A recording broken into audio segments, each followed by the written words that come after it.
So nasasabik na nga po ngayon ang mga fans ng Barangay Ginebra dahil lalong lumalakas ang posibilidad na mapupunta sa kanila ang Gilas superstar na si Dwight Ramos.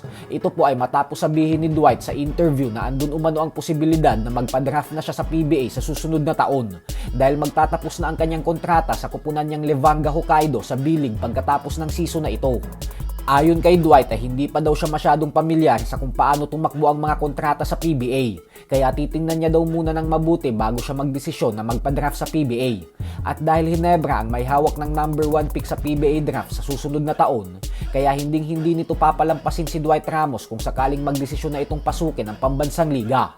Pero syempre paniguradong bibigyan din si Dwight ng panibagong kontrata sa billing nang dahil sa ganda ng performance niya sa season na ito. Kaya kailangan ng Ginebra na pantayan o higitan ang offer ng Japan kay Dwight.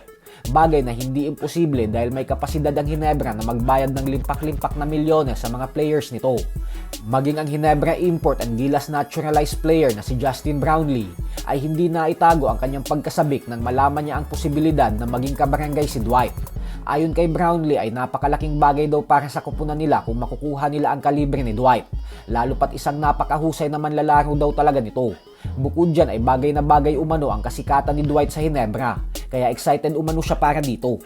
Sa kabilang banda naman mga idol ay isang magandang balita naman nga po para sa ating mga Pinoy basketball fans. Ito po ay dahil sa ikatatlong sunod-sunod na taon ay isa na namang Pilipinong manlalaro ang hinirang bilang Rookie of the Year sa KBL ng South Korea.